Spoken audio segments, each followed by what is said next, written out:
Everyone, welcome back to my channel conscious লাইফস্টাইলের নতুন আরও একটি গল্প কথায় তোমাদেরকে অনেক অনেক স্বাগতম। তো আমরা সবাই বেরিয়ে পড়েছি, এখন যাচ্ছি আরেকটা মন্দিরে। তো চলো, সেখানে তোমাদের সাথে শেয়ার করবো। তো চলো, এখনো কিছু খাইনি, সকালবেলা খাবার খাবো, দেন মন্দির দর্শন করবো, তোমাদের সাথে শেয়ার করবো। বেলপাহাড়ি পার্ট 3 নিয়ে চলে এসেছি। আসলে এই ভিডিওটা ফোনের গ্যালারিতে অনেকদিন ধরে জমেছিল, তাই ভাবলাম তোমাদের সাথে একটু শেয়ার করে দিই। আসলে একটুও মনে ছিল না, জানো তো বন্ধুরা, এই ভিডিওটার কথা। তোমরা কিন্তু একটু অ্যাডজাস্ট করে নিও, কেউ কিছু মনে করো না। আর ভিডিওটি শেষ অবধি থেকেও ভালো লাগলে লাইক কমেন্ট শেয়ার করতে ভুলো না, আর চ্যানেলটাকে সাবস্ক্রাইব করতে ভুলো না। আমাদের বেলপাহাড়ির জার্নিতে এই পার্টটাই ছিল লাস্ট পার্ট, এবং আজকে আমরা বাড়ির দিকে রওনা দেব সবাই মিলে। তবে বাড়ি যাবার পথে পড়বে কনক দুর্গা মন্দির, সেটা দর্শন না করলে হয়? তাই সবাই মিলে চলে গেলাম সেই মন্দিরে। ঝাড়গ্রামের চিল্কিগড় কনক দুর্গা মন্দির ঘন জঙ্গলের মধ্যে ডুলুক নদীর তীরে অবস্থিত। স্থানীয়দের বিশ্বাস, অষ্টমীর ভোগ স্বয়ং দেবী নিজের হাতে সম্পূর্ণ করেন। রাজা দেবীর নির্দেশে রানীর হাতে সোনার কাকন দিয়ে দেবী মূর্তি নির্মাণ করা। বর্তমানে পশ্চিমবঙ্গের পর্যটন মানচিত্র জায়গা করে নিয়েছে এই কনক দুর্গা মন্দির। এটা পার্কিং এরিয়া। পার্কিং এরিয়ার সোজাসুজি রয়েছে অনেক খাবারের দোকান। পার্কিং চার্জ বোর্ডেই লেখা আছে। মন্দিরে যাওয়ার পথ দুদিকে ঘন জঙ্গল, আর মন্দিরে যাওয়ার জন্য মাঝখান থেকে রয়েছে সরু রাস্তা। মন্দিরে যাওয়ার পথে দুদিকে দেখতে পাবেন প্রচুর ওষুধি গাছ রয়েছে, আবার কোনো কোনো গাছের গায়ে গাছের নামও লেখা আছে। তবে আরো একটি কথা বলে রাখি, এখানে কিন্তু প্রচুর হনুমান দেখতে পাবেন আপনারা। হনুমানরা কারোর ক্ষতি করে না, তবুও সবাই ফোন, চশমা সবকিছুই সামলে রাখবেন।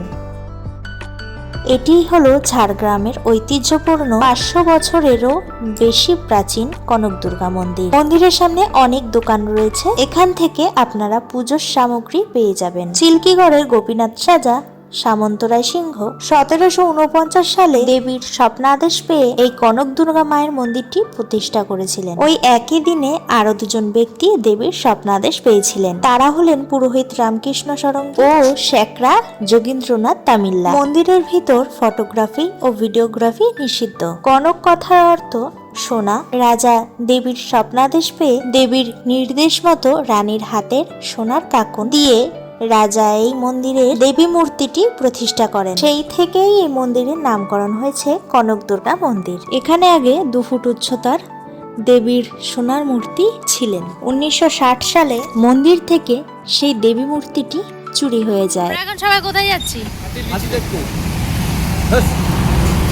চলো, আমরা হাতি দেখতে যাই, তোমাদেরকেও দেখাবো। চলো তাহলে। বাড়ি ফেরার পথে লোকজনের থেকে শুনতে পারি এখানে নাকি হাতি এসেছে। ও হাতি কোন দিকে গো? হ্যাঁ, তাই দেরি না করে হাতির খোঁজে বেরিয়ে পড়লাম, এবং এখানে কিছু মানুষের থেকে জিজ্ঞাসা করায় জানতে পারি নাকি জঙ্গলে হাতি এসেছে, এবং শুধু হাতি নয়, হাতির দল এসেছে। কিন্তু জানো তো বন্ধুরা, হাতিগুলোকে না তন্ন তন্ন করে খুঁজেছি আমরা, কিন্তু কোথাও দেখতে পাইনি। তাই আবার ফিরে যাচ্ছি। আমাদের ফেরার দিন মেঘটা যেন অন্ধকার করে এসেছিল।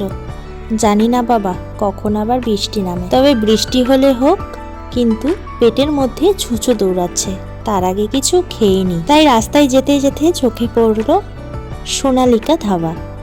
ওখানেই চলে গেলাম দুপুরের খাবারটা সেরে নিতে। এখানকার রান্না বান্নাটা বেশ ভালো ছিল।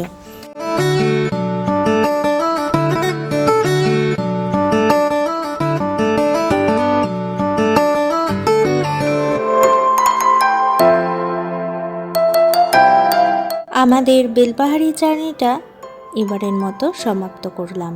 আবারও দেখা হবে নতুন কোনো একটি সুন্দর ব্লগের সাথে। আর ততক্ষণ অবধি সবাই ভালো থাকো, সুস্থ থাকো, এবং দেখো তোমাদের সাথে কথা বলতে বলতে বৃষ্টি নেমেই গেল। তো চলো, সবাইকে টাটা।